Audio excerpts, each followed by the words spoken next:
Welcome. I am here with Seth Rosenblum. He is the managing director at Hone Coworks and principal at the Rosenblum companies. Seth, thank you for taking the time to do this and for all the investments you made in your acoustics for today. I appreciate it. Thank you.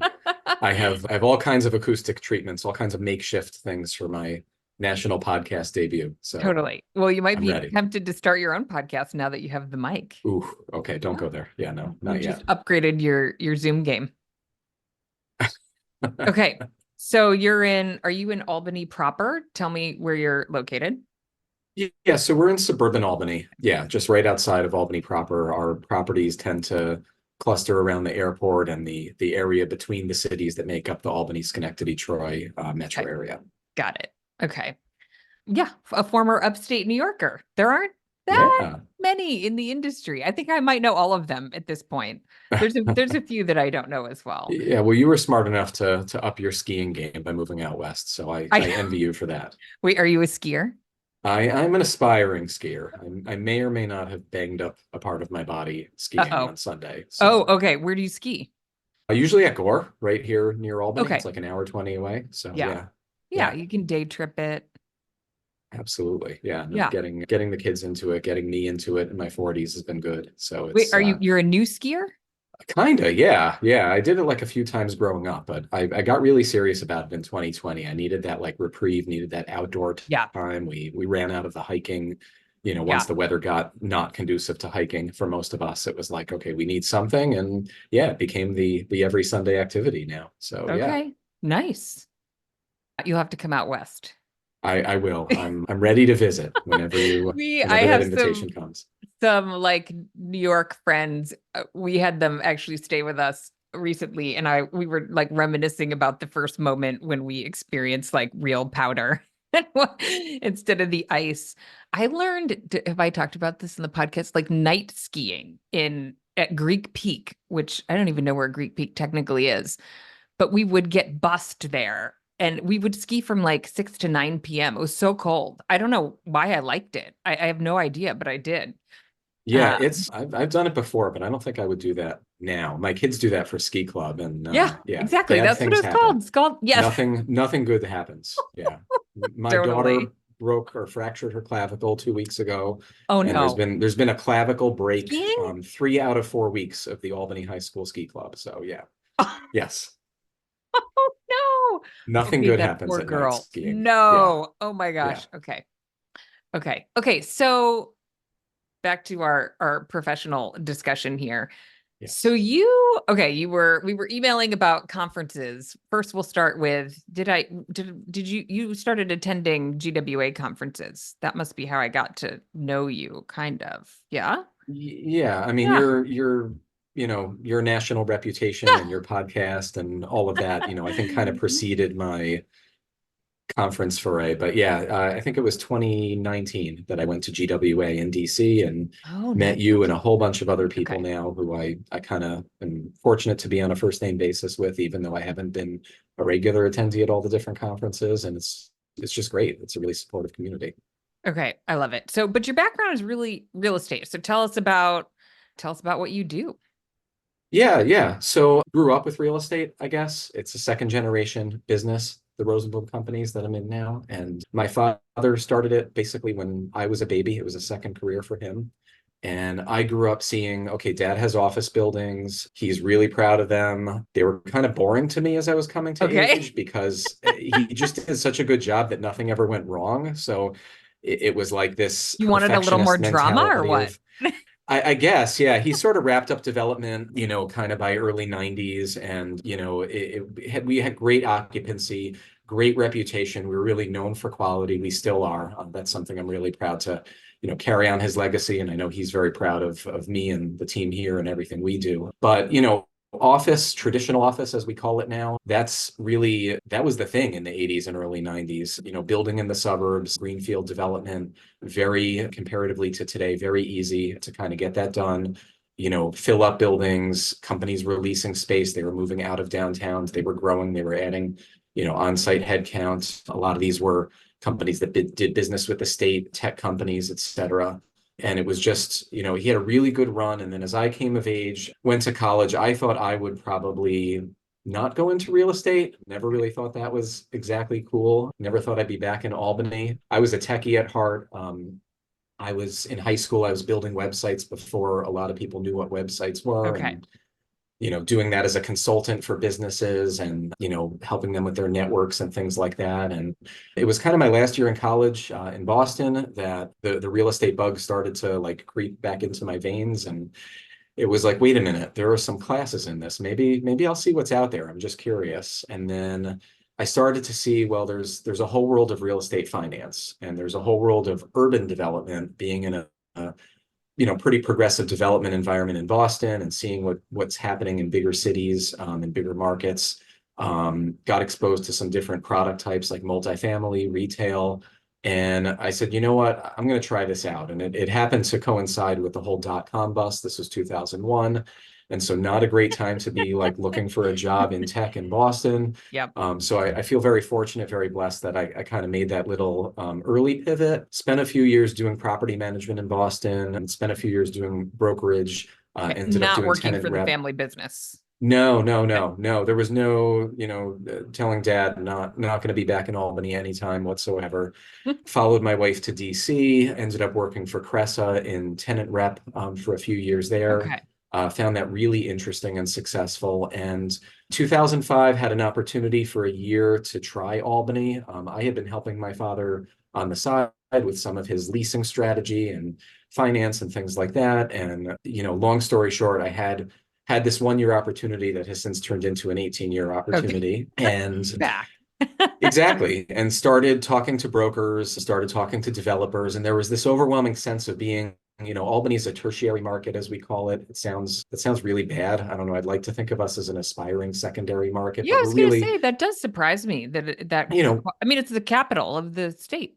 it's a capital Yeah. city, but you look at the size of our office market, you look the size of our metro area, we're not at a level of, a lot of the other mid-sized cities. And so there was this overwhelming sense when I would talk to people, and it kind of like we would say today, like we can't have nice things was kind of the, why can't we have nice things? And that's what I kept feeling. And it was a little depressing. Mm. Everyone was talking like they were 20 years in the past, and it's Mm. still unfortunately in some cases is the case here. And I felt like, all right, we've got this office portfolio.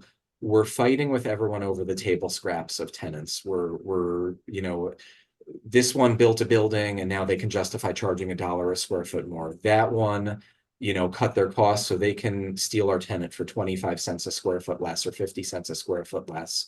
And there was this whole sense of like, what's going on? The TIs are escalating, construction costs going up.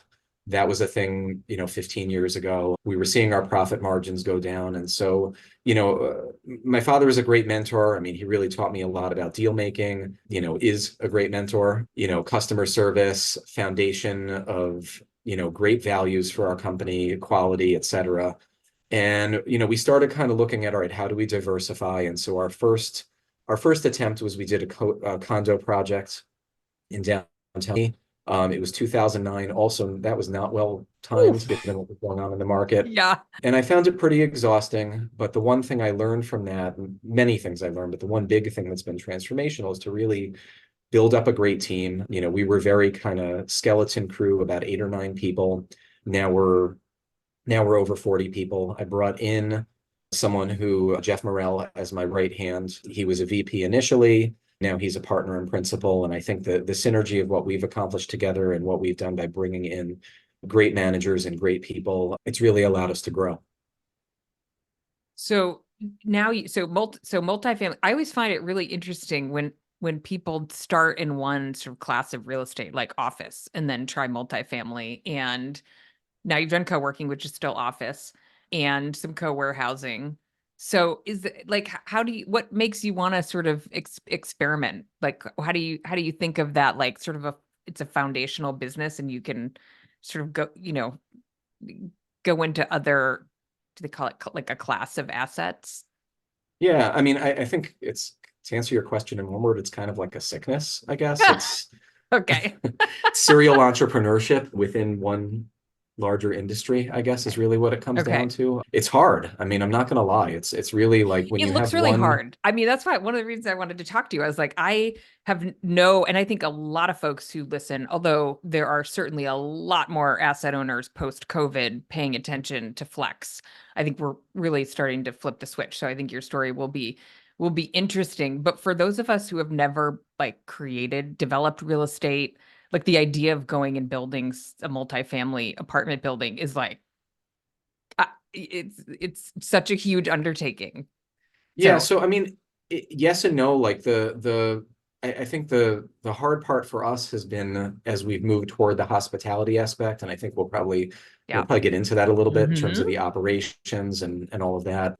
You know, our office legacy, we were always a hands-on operator. So I guess that's kind of a first, like just for this conversation, like you use the term asset owner a lot, and I never. It's funny when I first heard it, I'm like, are we asset owners? What are we? Yeah. Well, yeah. What do you, yeah. Um, You but you you consider we yourself to always be, came from this sort of like family business. We run our office portfolio. We know the people who do the maintenance. We know the tenants. When the phone rings, I might answer it, and it's probably somebody we know on a first name basis. So it's kind of yes and no. Like definitely a big pivot, but the personal touch with the tenants. I think when you talk about institutional asset owners and companies that are used to being more financial, and then maybe they third party out their yep, property management, yep, that's a whole different kind of pivot into yep, co-working. We're used to being operators. We're used yeah, to, running the buildings, seeing what's going on. If there's a cleaning issue, we're the ones taking care of it with our vendor. So I guess in that case, in that sense, less of a pivot, yeah, but it really, like for us, it started off as a diversification play. Like we knew office was not going to be the be all and end all. We knew I remember working with a tenant in 2005 that was sending most of their employees to work remotely. Okay, so this whole, work from home thing, this has been going on for yeah, close to 2 decades now. yeah. But a lot of, okay, so I like to know this is good sort of market research that you resonate with the term operator, not just like, well, yeah, we own buildings. We operate the buildings and we have a team. You have Yeah, a very much. beautiful website, by the way. When I was looking at Thank it you. yesterday, I was like, this is really, Thank you. yeah, you get such a good vibe from it. And these photos of your team are just really fantastic. It's like So really that's authentic actually and I don't know, I love it. So thank you. First of Yeah. all, I mean that's actually a great synergy because it's one of the members in our co-working space who happens to be a headshot photographer. Okay.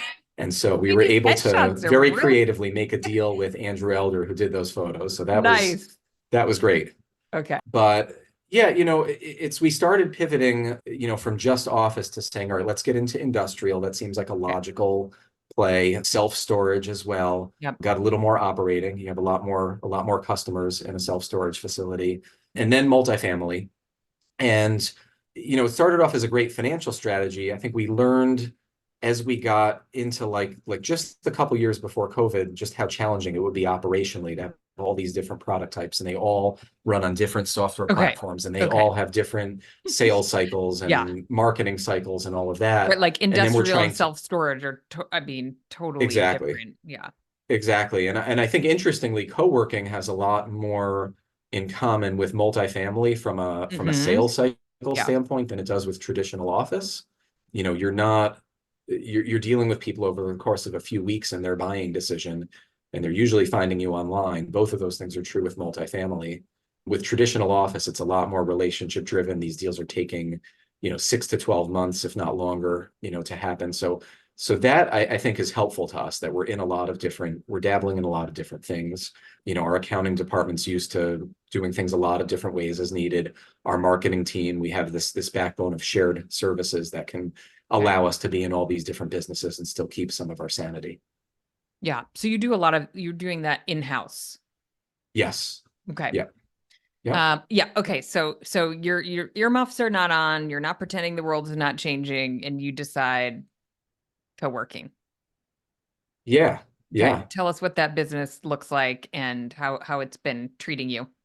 Yeah, so we found ourselves, as we grew and diversified, we found that we were still operating a lot of office space. It makes up about a third of our portfolio, about 500,000 square feet, um, in 7 buildings, in near Albany. And I think we noticed a few patterns emerging about 5, 6 years ago. One was that we were constantly saying no to users when they needed a lot of flexibility or they needed move-in ready space. It came up a few times where we either said no and almost said yes, or in a couple cases I said, all right, let's just say yes and see if we can adapt to this and see what the pros and cons are. Maybe we had a small space that someone moved out of. Maybe there's a space where someone was willing to leave furniture behind. Those were always kind of no's in our traditional landlord business model. And a lot of our spaces were already small. They were maybe like 1 to 3,000 square feet. That was kind of a sweet spot for us. And, But you would we lease were, those on longer term. That was still like a it, 5-year it, lease. yeah, so the goal was always like 5 to 10 Yeah. years, and then maybe if it doesn't need work, we'll do a 3-year lease. Yep. That's sort of the traditional office, Yeah. mindset that we would Okay. have in a class A small market kind of situation. But Yep. what we would run into is all right, some of these spaces, the buildings have been updated. We're taking care of them. We're repaving the parking lot, updating the lobby, putting in nice new gleaming new bathrooms, et cetera. But we would get to the space and we would get to this kind of marketing paradigm of, okay, we're going to build this out for you and you're going to take a 5-year lease as a tenant. And it wasn't working for the smaller users because we were finding they need space now or they need space a month or two from now. Yep. They don't want to commit, and they're growing, so they don't want to commit to signing their life away for a 5-year lease if they might outgrow it in a year or two. And I was showing them these spaces that again, the buildings were nice, but the spaces were really disinvested. We had spaces that were built in the early 90s where the offices were 250 square feet in size. Well, nobody needs a 250 square foot office today. So, and then, the TIs are going up and up and up. So now the 5-year lease is already a problem to give a tenant what they really want. Tenants are looking for more customization. That's been a thing for 10 or 15 years. And quality, they would Yeah. walk in our office and see, They hey, we have these want nice that, glass right? walls. Yeah. Exactly. We have decorative lighting Yeah. and beautiful bright colored carpet tiles and things like that. And they would say, well, Yeah. can we get that? I would say, well, no, the building standard is you get these boring wood doors and you get this plain old carpet. We'll do new carpet, but it's going to be the basic. And then you get to pay extra if you want something that's really in For keeping the with the current upgrades, right. times. But the problem is TI costs are going up. And so for you to pay and fund the TI, you're not profitable on that lease until year 3. I mean, Exactly. Exactly. Yep. so yeah, I Yep. mean, I've learned a lot of that over time, and geo, helps. And I just like, oh, I see, because from the tenant perspective, right, you want what you want, and you don't understand the deal. You think, oh, these guys own the buildings, they're swimming in cash, and they can, why don't they pay for it? And it's like the ROI isn't there for you either. It's really, Right. yeah, Right, right. And it only came together like a couple years into the co-working business. We started Home Coworks, our first location opens in mid 2020. And really like it was maybe like a year into that where it finally clicked and resonated that, wait a minute, why are we even thinking about building so many spaces unique to a user? Why don't we just find out what 80% of the users want, build spaces as much as possible that are tailored to them, and then just play to that plug and play market that needs space. So that led us around. Now when we get a small space that comes on the market, we don't market it as we will build this to your vision. We market it as a ready-made space that's furnished, that's serviced, that has a nice generic build out to it, and then it works for a lot of users, and so they kind of can take it the way it is. So yeah, it was a really big paradigm shift for us coming from 40 years of running office buildings this way, me having 15 plus years doing office deals of different types. But yeah. it's been exciting and beneficial, I think, for us. But you're early to the party. I mean, you're one of the few, I will still use the term asset owner, like for, you're coming from the I own, a lot of square footage of office space, and I'm gonna, shift some of that portfolio to flexibility. I mean, you use the GWA conference as an example. There are not a lot of Seths running around yet. Right, right. Yeah. But that's good for people like me who are interested in the industry and want to see Yeah. what other ways we can Yeah. explore doing flexible space because the lingo is totally different. You know, when I talk to you or when I talk to, a handful of community managers or, multi-location space owners, they're thinking differently. They're really thinking about hospitality. They're thinking about, not just what does the person who signs the lease need, but what are the people who actually use the space Use. need. And so it's very helpful for us.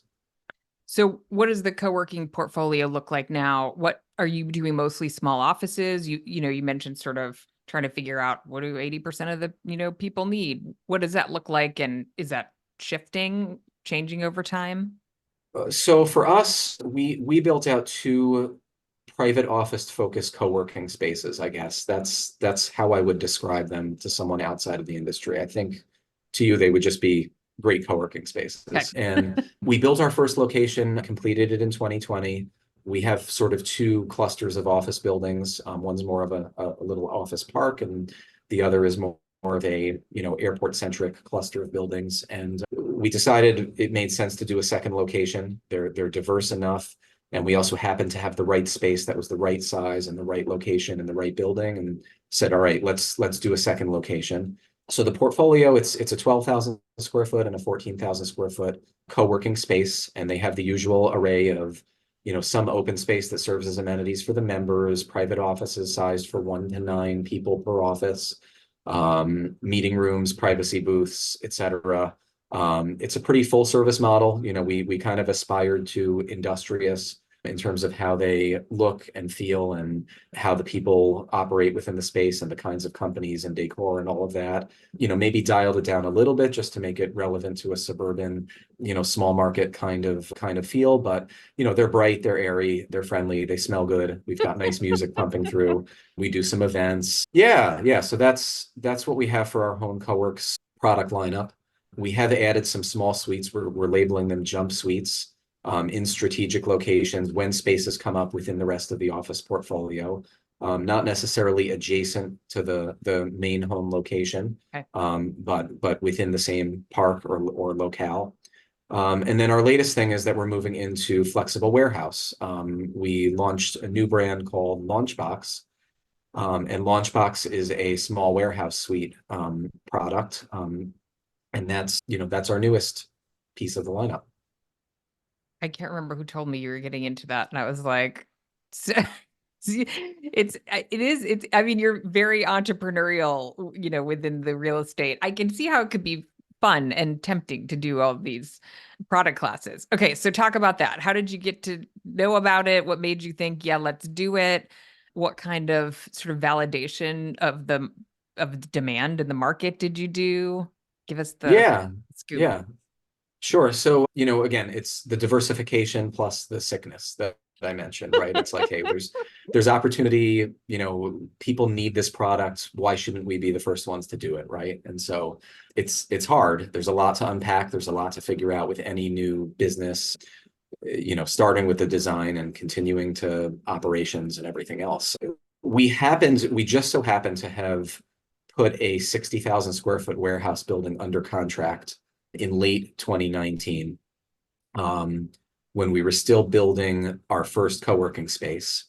And I stumbled upon an article that was about Saltbox, and it was this new thing back then. They were opening their first location, etc. And I said, this is really interesting. Co-warehousing, what's this? And then we start Googling and we get our You're like, I'm not little even team open on the together and say, co-working, but I'm all in on the co. What's and so the most about? interesting thing was it's like, wait a minute. So this is designed to carve up into small spaces, and it's got to be in a convenient retail centric location. Clearly, they're building out very nice upscale warehouse space. And we just so happen to be under contract to buy this building that's right next to the airport, pretty much dead center in our region. And it was very obsolete in terms of how it was built for your typical distribution warehouse. Has kind of low ceilings, 20-foot column spacing, kind of limited loading. The loading's all concentrated in one wing, and a lot of office space. It was a manufacturing facility. Okay. And so, things took a minute to take off in terms of our business plan. We were busy with co-working, busy with launching some other projects. Had an opportunity during COVID to actually let a not-for-profit use the space and help the community for a little over a year. And so we kind of took it slow with this latest rollout, studied the market, looked at what Wearspace and Saltbox, talked to some of the great operators out there, visited some of these spaces, learned what they're doing. And we thought our region needs this. We have a great creative economy here. You asked about validating demand. I mean, the only real validator we had is that there are 4,000 small businesses within a 15-mile radius of this building. And so we kind of looked at the fact that we have a great creative economy here. Yeah. There's a lot of programs to sort of jumpstart manufacturing in upstate New York. There's a lot of tech centers here with nanotechnology research, chip manufacturing, et cetera. And so all of those companies, need some sort of vendor base and client base. And we were seeing a little of that on the office side. We were starting to also, as our research continued, we were starting to see that we designed these awesome co-working spaces. They're really not so awesome if you have stuff. Right. They're really totally. I guess the answer I give people when someone asks, like, where can I put my stuff or the things I'm bringing with me from my office as well, we really design these spaces for knowledge workers is kind of the nicest way to put it. Yeah. Bring your laptop, bring your monitor, maybe bring like a really small set of files. And we've made the office look really nice. We don't really want your clutter. We really don't, actually. We try not to say that, but and some of them bring their file cabinet, and we just kind of wink and nod and say, all right, that's okay. If you want to pay, these premium rates for storing stuff, that's okay. So, we realized there's this need for companies that have the physical product. We were seeing Saltbox really position themselves toward e-commerce, and that sounded pretty exciting toward us. And so we looked at it and said, hey, there's demand here. There's a need for this product. And we just so happen to have the right building for it, which is never the reason to get into a flexible space business, by the way. Many of our conversations with other office landlords is like, oh, I have this space I can't rent. Maybe it should be co-working. I'm sure this is a call you get daily. Mm-hmm. Do you get that call daily? This is why really, I think you are an anomaly in terms of I'm sure there are other folks who operate like you do, but I mean, the calls I get are like, I have this building. It may not be that great. I'm thinking about co-working because I can't do anything else with it. And heck no, I don't want anything to do with operating. Find me an operator. They just want to convert it. And then they don't realize how much it'll cost to convert it and, to chunk it up and make it consumer friendly. I mean, you built a true co-working business that is designed to attract, a demanding end user. You didn't just kind of take space that you had and start charging, by the office. That's some of the mindset that I see come in. I mean, you're really attacking these businesses from scratch and doing all your due diligence and building out those businesses, from scratch, not just sort of repurposing existing space on the cheap. So yes, and then the fact that you're like, and we'll operate this thing. So you're operating okay. Yep. Yeah. So I'm not going to pretend we didn't go through all those progressions and machinations and the other one is, can we start really small? Let's do this at 3,000 square feet and see how it goes. And then we'll add on. And that also, like, we quickly realized if we're going to commit to this, we need to commit to a staff. We need to commit to the amenities. And so, it took us a while, maybe longer than it should have, but we figured it out. Yeah. So, okay, talk about what model are you pursuing for wait, is it open? So it's opening March 1st. Okay. We've been busy pre-leasing. We're finishing construction touches on it. Okay. But we're almost there for Launchbox. Yep. Yeah. I love the name. It's a space. Thank you. Yeah. It's kind of got this interesting pun thing going on with Launchbox, and you can literally launch boxes, which is great from the space. It's not just right. So it's like a big box from which things launch, but then little boxes also kind of launch out of the loading dock every day. So no, it's great. Is it all one word? It's all one word. Yeah. No spaces. And then we have these lovely lunch boxes as our swag. So we can kind of play on words that way too. But yeah, Okay. So it's what are the services? What is it? Because there's kind of a spectrum of how these get operated, and it's still kind of new, right? I mean, yeah. So one thing we've learned is, and we could talk more about this on the co-working office side if you're interested, but we're I think our expertise as we've pulled ourselves toward the hospitality end of the spectrum, yes, let's talk about that. Yes. we kind of have achieved like the almost community part of the expertise, but not the full on like high community, high events, high social kind of environment. On the office side, I don't think our market really wants that Yeah. to a great degree. Yep. We've tested it, and what we found is largely our audience is suburban and professional, and they're fine with having a member breakfast. A few people come when we do a happy hour, but we don't get a ton of that. And so I think, and some of that may be our members and our location and our geography, but some of that may just be us, right? So at the end of the day, we are asset owners. We're space operators. We're good at keeping the buildings clean and well maintained. When it comes to like a high event centric kind of model and a high community centric kind of model, that's where we start to really struggle and strain. And so I think sticking to what we're good at, so to kind of transition that to the warehouse side, we don't come from like a third party logistics kind Yeah. of environment either, right? We're not, and we don't come from like a maker incubator kind of Yeah. environment. That's not an expertise that Jeff and I, as leaders of the company, have. We don't have somebody on our management team who has a passion or a network around those kind of things. So at the end of the day, we're a space-based model. Launchbox, Home Coworks, they're both spaces, and then we layer on the service, we layer on the hospitality within reason. And so I think where we are with Launchbox right now is we'll help members with receiving, we'll help members with making sure that there's daily pickups for outbound shipments. We've created that infrastructure of, hey, it's a fully climate controlled warehouse, and we have pallet jacks you can borrow and hand trucks and all of those things that members need as shared equipment, all the basics that we're used to in co-working, coffee, snacks, Wi-Fi throughout the whole warehouse and the office. All of those things are in place. We've gotten pretty good at that kind of stuff.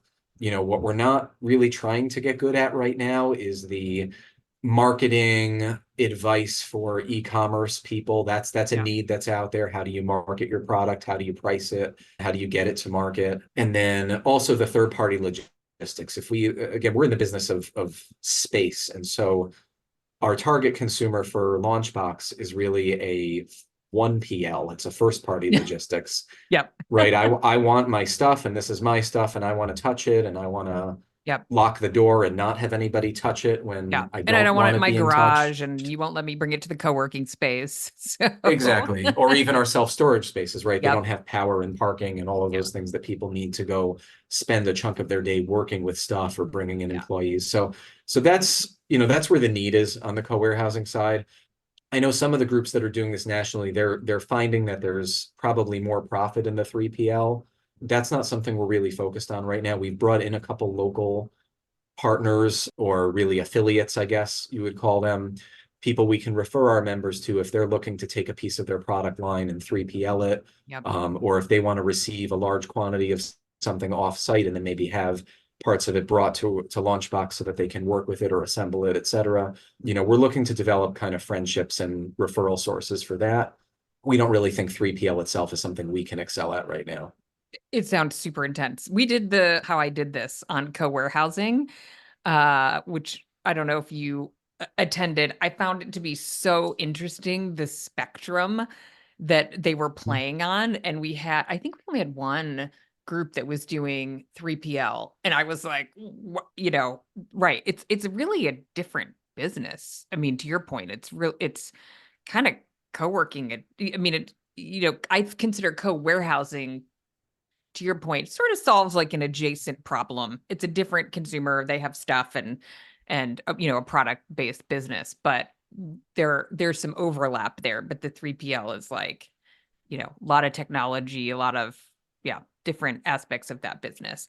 So what if I am a Yeah, member and in the I oh, would go say ahead. like Saltbox, even like they seem to be probably the most visionary in the co-warehousing space, and I've had a couple great conversations with Tyler Scriven, and he's awesome and very thoughtful and very intentional about how he's doing things. And if you look at their website, 3 years ago it was really talking about space, and now it's like logistics and services. And by the way, we also have space. Interesting. So I'm intuiting that there's probably a little Yeah. bit more profit at play on the Yep. logistics side. That's not our expertise. There's other Yeah. people here who do that. Okay. So while you have the entrepreneurial sickness, you try to stay in your lane, at least for now. It's about space. Yeah, space is what we do. Yeah. Yeah. Okay. So are you pre-selling that space? Have you started to meet members? We have, yeah. We have a really strong sales effort going on right now because it's a totally unknown product. Yeah. And I think we still find this with With coworking in coworking our in market. Albany. People don't necessarily understand who it's for or what it is. This is like unheard of. I mean, people can at least, even if they picture a co-working space as being more open or social or co than working, Yep. Yeah. with co-warehousing, people really don't know what it is. And you try to we landed on small warehouse suites as our moniker. Okay. We debated the small, but at the end of the day, like it really is for someone who's looking for small, Yeah. we target 150 to 1,000 square feet. Yeah. And then we had to put in suites because if you don't call it a suite, well, then you say shared warehousing. Well, what does that What's mean? that? Is that like Yeah. a big open warehouse and my Yep. pallet is on one shelf and Jamie's pallet is on the shelf above that? That doesn't Right. really Right. speak to our product. Yeah. So we went with suites, which in our business never would have been what we use. But then the word flex doesn't make sense. I've got brokers and other real estate developers. When you The use the word flex word is flex, a problem. Yes. Yes. yeah, I always thought of flex as like an industrial building that has office and Yep. warehouse. We've got I a lot know. of people who Kane call Wilmot is that. always like, flex is such a tough word because all the brokers, we teach a broker course for Avis and Young, and he's like, all the brokers Oh think it's, yeah. Oh yeah. yeah, of exactly that product, which I had never really paid much attention to. So now, yeah, exactly. But in the industry, Yep.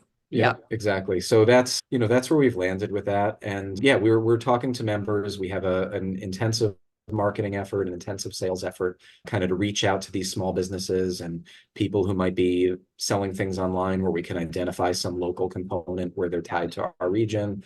That's a big target for us. Even small contractors, some of them are ones we work with.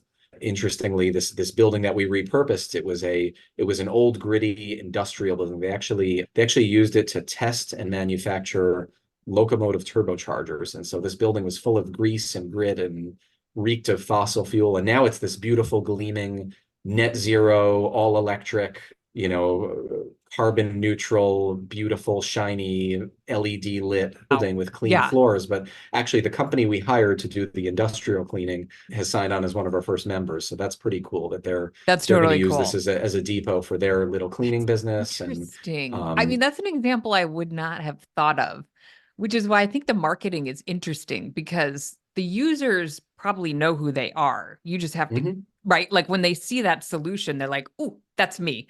You just have to use exactly. their language and figure out like what are they looking, how do I get in front of them?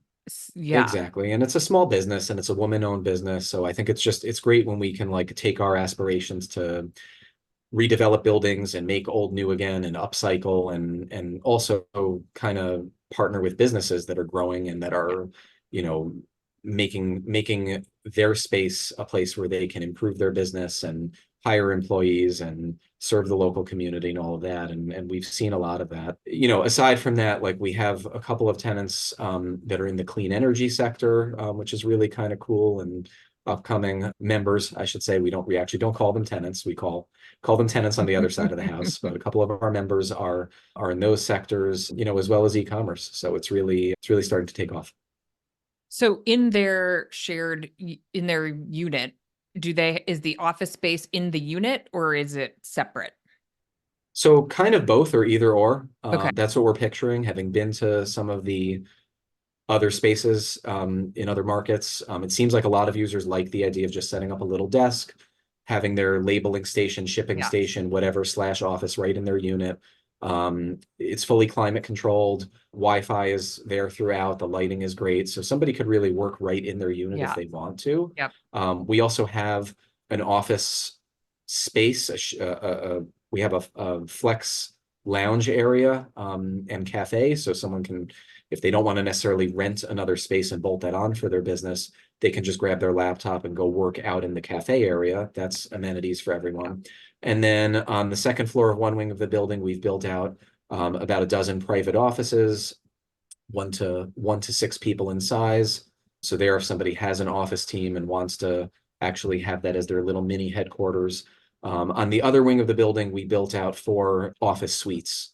And so those are furnished service spaces. They come with desks, they come with Okay. chairs, just like a co-working space. Yep. The internet's there, the kitchen is there for you. We're not, at that point, when you're in an office suite, we're not brewing the coffee for Yeah. you.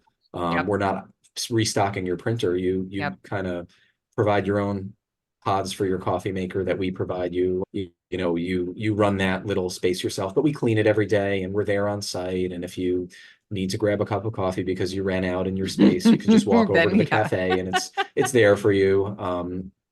But we're setting those up as ready to go spaces. And so our sweet spot for those is like the user who needs a 1 to 3 year agreement.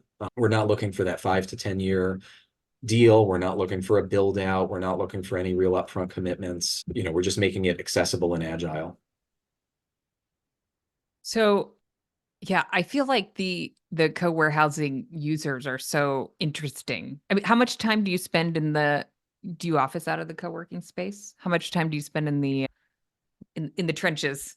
Me personally, well, Yeah. in the beginning, I had to. We actually that was really necessary for me to feel like I could supervise our first community Yeah. manager. I Understand the really felt business. like I What are had they to doing all be day? there. Yeah. Yeah, and also it was 2020, so there weren't a lot of people there. So it Yeah. was like I Fine. could fill one office and make it seem slightly more lively. So yeah, so at Hone, I definitely was there, pivoted back to our corporate office, which happens to be right across the hall a few months later. At our flexible warehouse space at Launchbox, I'm there for tours, based on relationships and things like that. I'm not officing there right now. I might try it. Might be a good idea. No, I was just curious. I think that user is really interesting. So you probably get all sorts of fun, different, a huge variety of businesses. Okay, I'm looking at my Yeah. questions to see what else Yeah, and I wanted think to. as a space owner, it's definitely important to be in touch with the staff that are on site. I'm there all the time. I go there to get my coffee. I make sure to chat with our community manager on site and our director of community operations very frequently, so that we're kind of keeping a pulse on this because it's the product development here is constant. There's always innovation and change, and Yeah. it's not the kind of thing that we set and forget. Like an apartment building, okay, there's things to unpack there when we transitioned our business to multifamily, but it's a pretty established industry. There's a pretty Yeah. established way of doing things, Yeah. and Systems you there's choices use you can and make as an operator yeah. about how you do things, but it doesn't change as often. So it's a lot more complex running Yeah. a space operation. So how does this impact your team? So you mentioned about 40 people, probably some of them are sort of maybe dedicated to roles that don't necessarily span the variety in the portfolio, but do you think it's good for retention? Is it fun for them to sort of have the product development happening and Yeah, okay, now we're doing that's a loaded. co-warehousing. Okay, Seth, let's figure this out. I would say that's a really loaded question when you talk about retention, and it's like I don't know. It's baked into our core values that we seek continuous improvement. We like doing new things most days of the week. When it comes to all right, people stressing out because they're doing really new things to them, Yeah, for them, that can be really yeah, challenging. Some of our team members, they're aspiring to grow, but maybe not the way like an entrepreneur who has equity or who started businesses before. You've talked about this a little bit in some of your recent casts about, starting a business and having a partner and things like that. And it's like, a lot of our team, they're great middle management, and they're better than great middle management, but getting them into the mindset of, hey, we're going to go do something new and it's going to be scary and exciting, and we might have to make decisions on the fly, and trying to do that in a more corporate structure where, all right, maybe they don't fully want mhm, to own that decision or yeah, want to have some backup or some buffer on those decisions. So we end up having a lot of launch meetings, a lot of internal emails with a little bit more bureaucracy that I think we'd like in the long run, but in the short run, okay, until we get Mm, it going, yeah. there's just a lot of dialogue. There's a lot of support. There's a lot of groupthink, which I think can be good when you're doing something new. And then ultimately, I think what we've gotten good at as we've diversified, we weren't good at this 6, 7 years ago when we started doing new things. I think we stayed in that whole everybody chases the ball kind of thing for too long. Now I think we've gotten a lot better at saying, all right, let's define who's accountable for what. Let's define what decisions can be made by a community manager at the site level. Let's define what things can be made at our product level. We have set up our flexible space division, so to speak. That's an internal term. Again, we don't call Hmm. it flex externally to encompass both our co-working and co-warehousing Okay. brands. So we have one director who's handling all of that. We have one unified job description for a community manager that it sprinkles in enough of the warehousey stuff that we can kind of say, all right, you are working in the same role, even if you happen to be assigned to an office space versus a warehousing space. So one thing we've really started to value is that standardization, those SOPs. Yeah. I'm great at making the on-the-fly decisions. I'm not that great at sitting down and writing the SOPs, but I really, really value Imagine it. that. So Yeah. I don't know. But I really, having the people on the team who have that diligence, that attention to detail to kind of put that Yeah. together, and then kind of also be willing to coach them to break it when necessary so that we can evolve the business model or get those round pegs to fit into the square hole in the beginning when we're trying to figure out what our market is and what our members really need and all of that. So So I'm curious, again, I'm sort of contrasting a little bit to, folks who aren't maybe is into the operational aspect of you're fundamentally in real estate. You've layered a lot of things on top of that. How have you sort of evolved, or what are some of the things you do to grow as a leader? so one of the things we've really, as I touched on kind of the accountabilities and things like that, we've really embraced EOS as an operating paradigm. And so I think that has forced me to grow as a leader in some ways, to kind of set up these boundaries and say, all right, I'm not going to just dive in and mess with whatever is being done at the site level because they have clear operational goals on a weekly basis. They have metrics that we can look at, and I can kind of fall back on that as a pretty hands-on kind of guy and having learned from my father running a small business, like, hey, we're hands-on people. Like we really care. We really Yeah. want to know that those details are taken care of properly. But it's allowed me to kind of think about being in charge without being in control. So, Mm. or is it the other way around? I don't know. Maybe it's being in control without being in Yeah, charge. yeah, I yeah. don't know. I think it's being in charge without being in control. Anyway, it's the not micro piece of that. It's the macro piece of that is what we're going for. So are you the visionary between you and wait, tell me your partner's name? Jeff, yeah. Jeff. So, all Yeah. right. So that's the interesting part. That's the part where we don't fully buy into. We buy into Follow like the 90% of the platform.